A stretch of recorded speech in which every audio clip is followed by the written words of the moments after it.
When we think of Benjamin Graham, we often picture the cautious, analytical investor, the man who gave us the margin of safety and warned us against speculation. But what many forget is that Graham was also a master of uncovering hidden gems, situations in the market so overlooked, so misunderstood, that they seemed invisible to most investors. These were what he called special situations. To Graham, these weren't just ordinary investments. They were moments of pure opportunity, moments when logic triumphed over emotion and patience triumphed over noise. While others chased trends and tips, he was quietly searching in the neglected corners of the market, where real value often hides. He once said that the essence of investing is not to outsmart the market, but to find value where others failed to look. That simple idea shaped an entire category of opportunities, special situations, and deep value plays.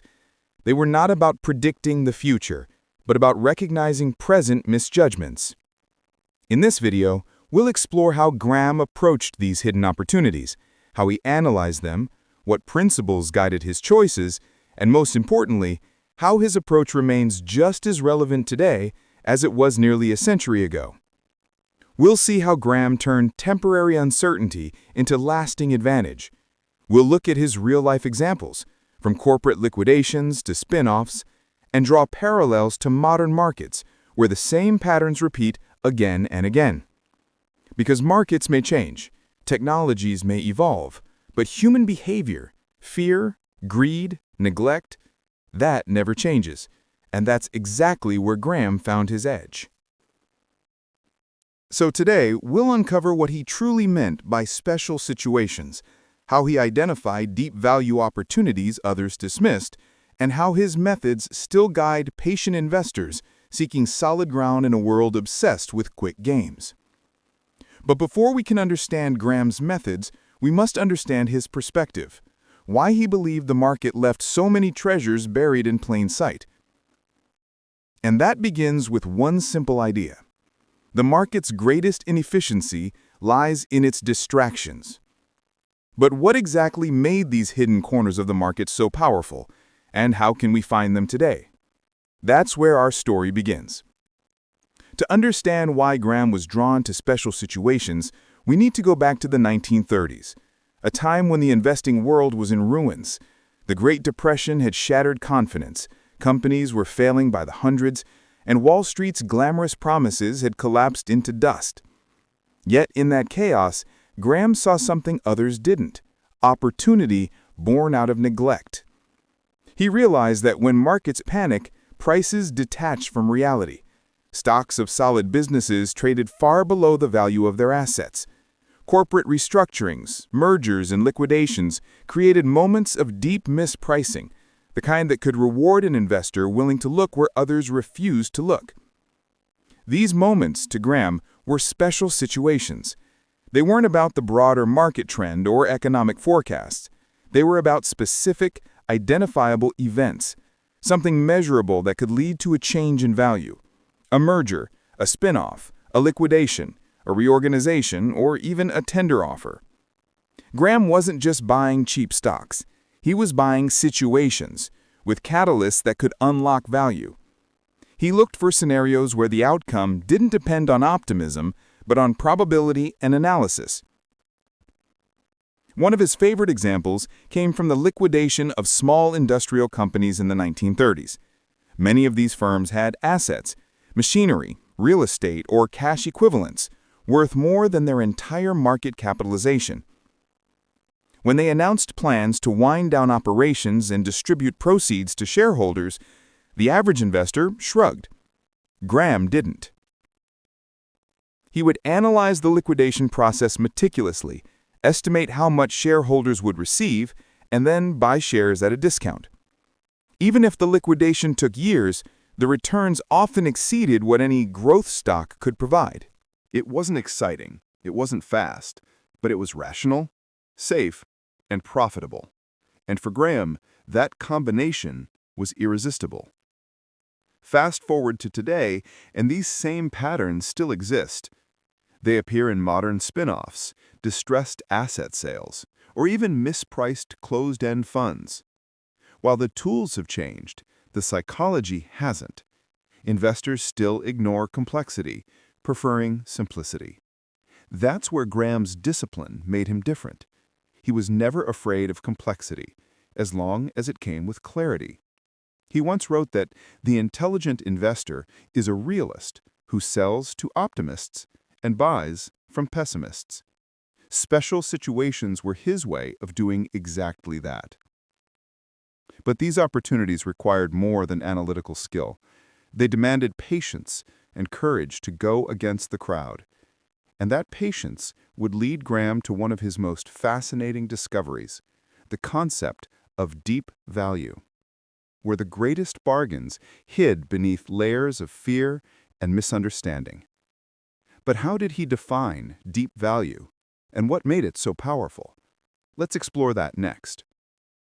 When Graham spoke of deep value, he wasn't referring to a simple discount or a temporary dip in a stock's price.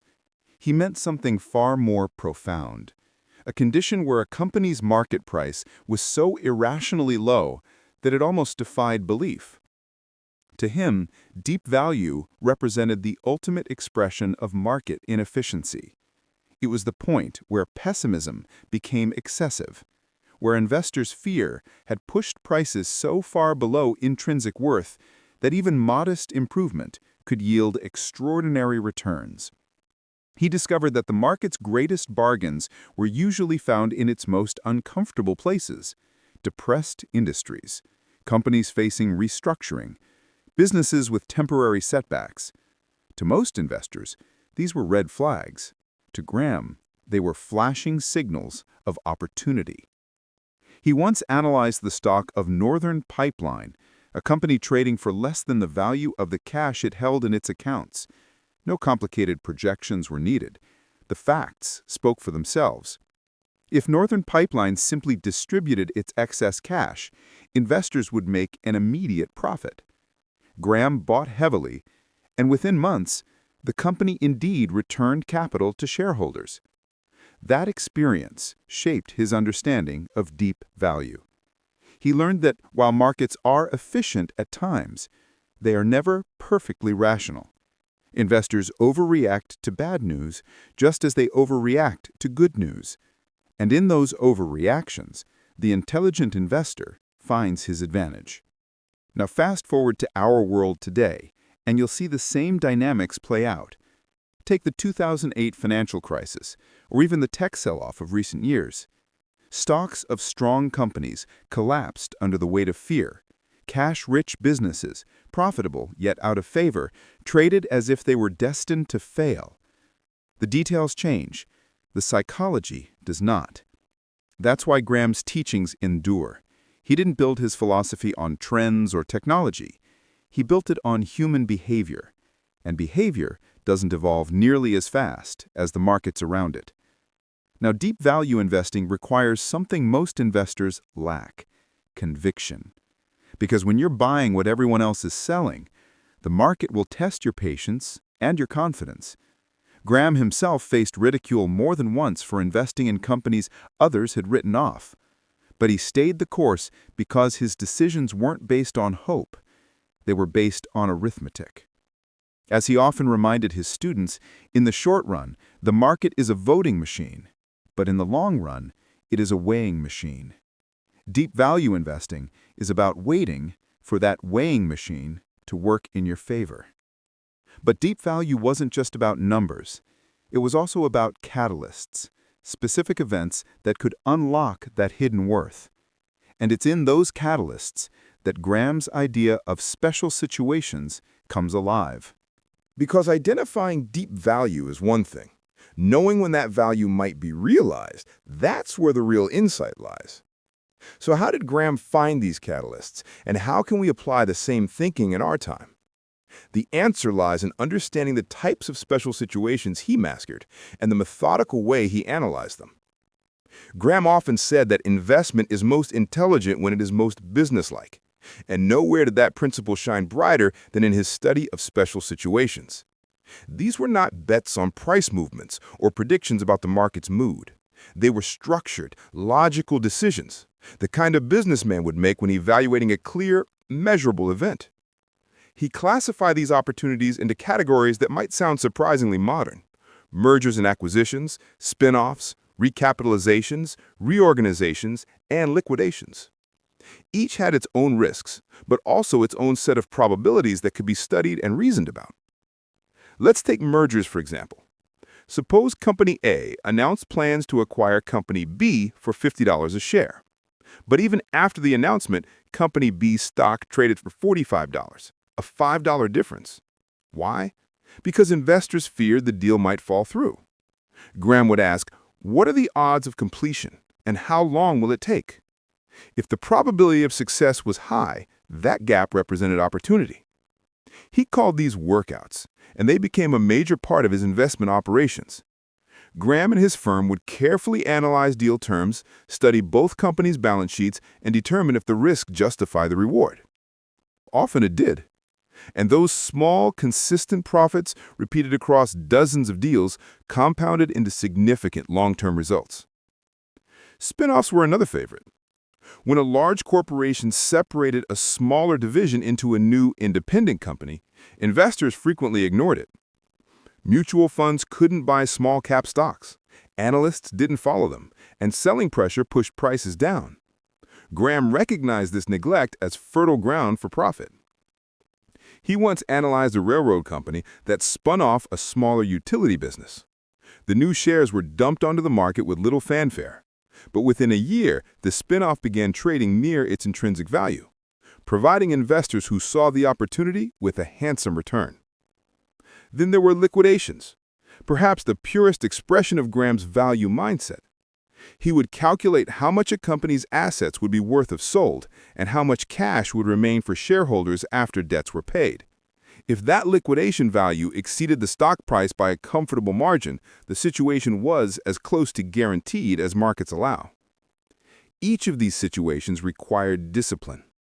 Graham didn't chase rumors or tips. He worked with verifiable facts. He looked for events that could be measured, outcomes that could be estimated, and margins of safety that protected him from uncertainty. In a sense, Graham turned investing into applied probability.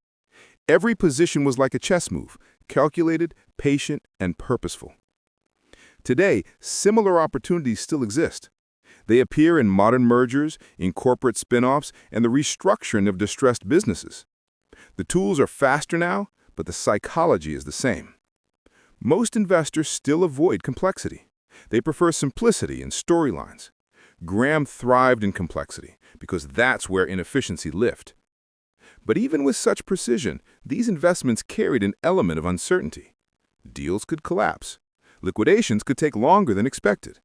Markets could stay irrational longer than anyone imagined. And that's where Graham's most powerful weapon came into play. Not mathematics, but temperament. Because in special situations, success wasn't just about what you knew. It was about how you behaved when the world disagreed with you. And that lesson, the lesson of patience and temperament, became the cornerstone of his lasting philosophy. If there's one lesson Graham returned to again and again, it's that successful investing depends more on character than intelligence.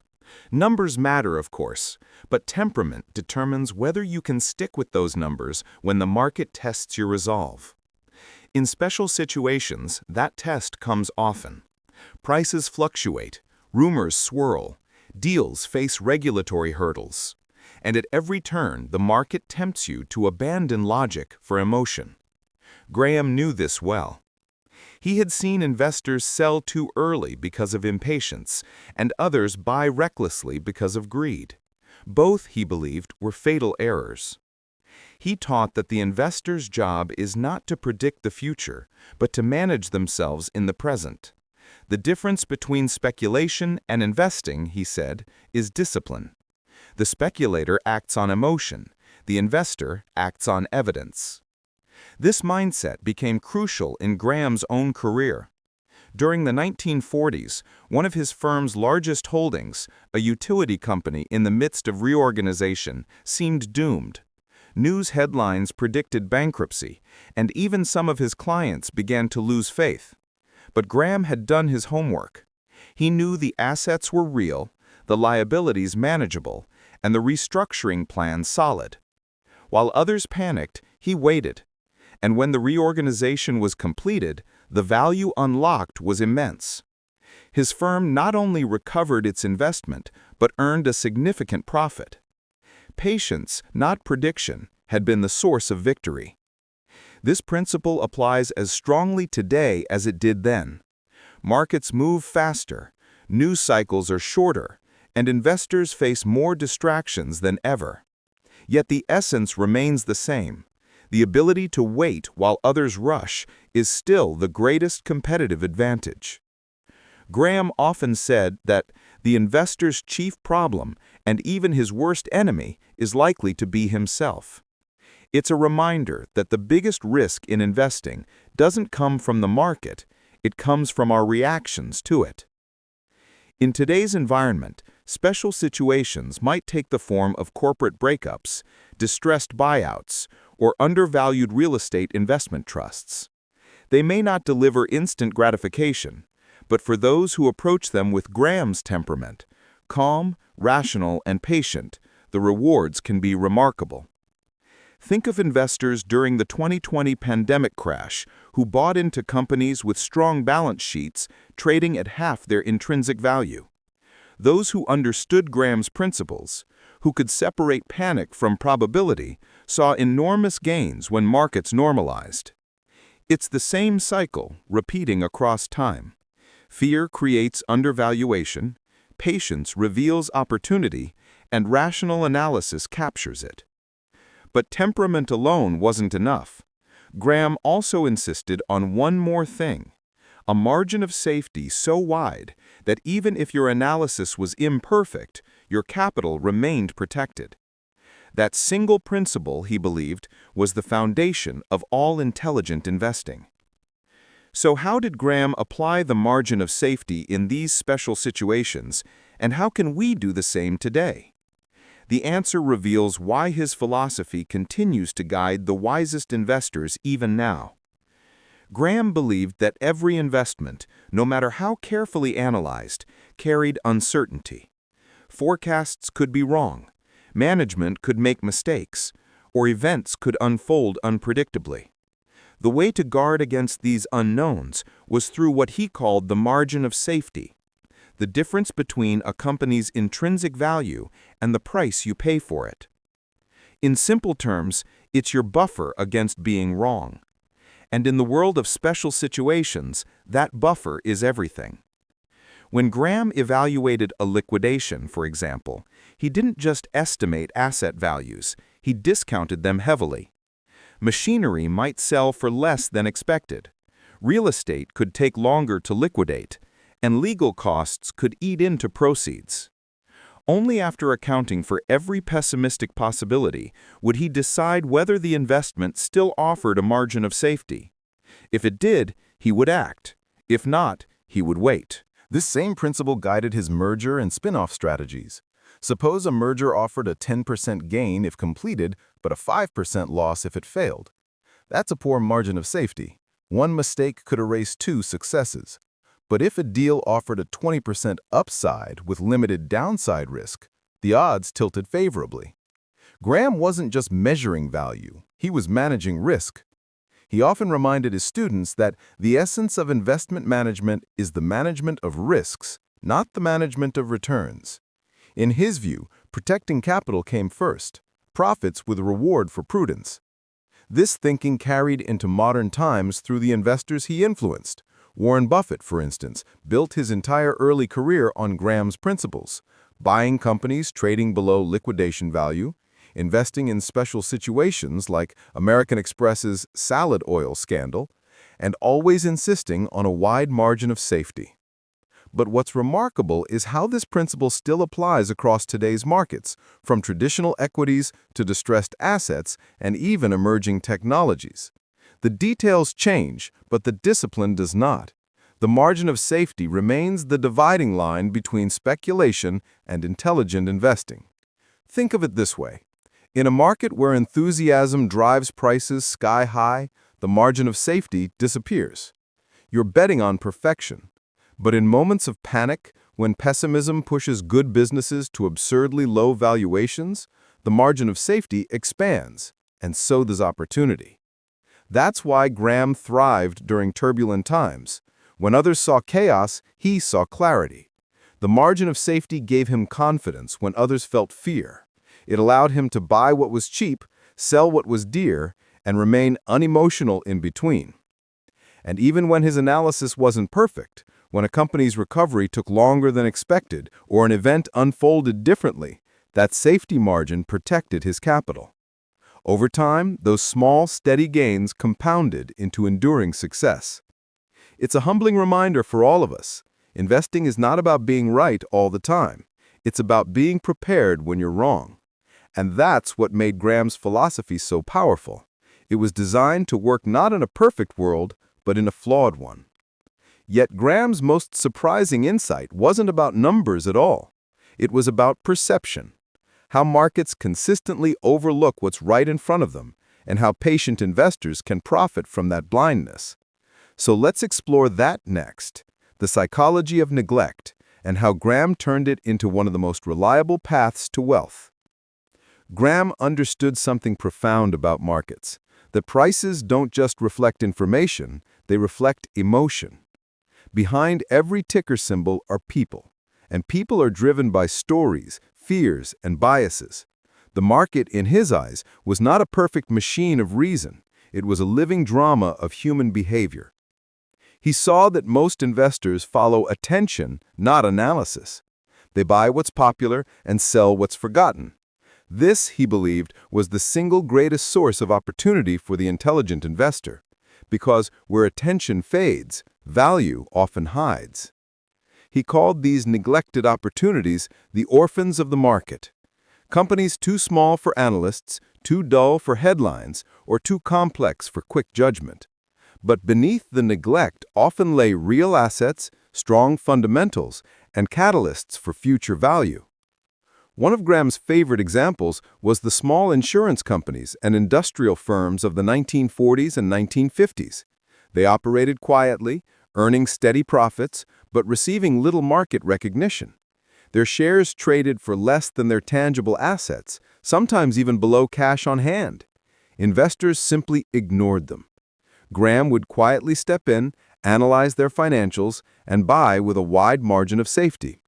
When the market eventually recognized their worth, whether through a buyout, a liquidation, or just renewed interest, the returns were often substantial. It's no different today. Many deep value investors, from Buffett to Klarman, have built fortunes by following that same principle: look where others aren't looking. The names change, the industries evolve, but the psychology never disappears. Consider how quickly investors shift focus in modern markets. One year, it's tech startups, the next, it's artificial intelligence, then renewable energy. In that chase for the next big thing, entire sectors fall out of favor. Energy companies, industrial firms, or cyclical manufacturers trading at a fraction of their worth. That's where Graham's timeless lens still works best.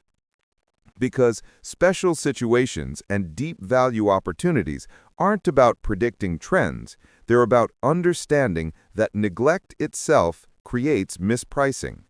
When the crowd ignores, the patient investor investigates. When others flee, the intelligent investor evaluates. That calm detachment, that ability to think independently, is what separates the speculator from the true enterprising investor. And that's Graham's lasting gift to us. He didn't teach a method for beating the market. He taught a way of thinking, rationally, independently, and with humility. He once wrote, "The investor's chief objective should be to make his capital work as intelligently as possible."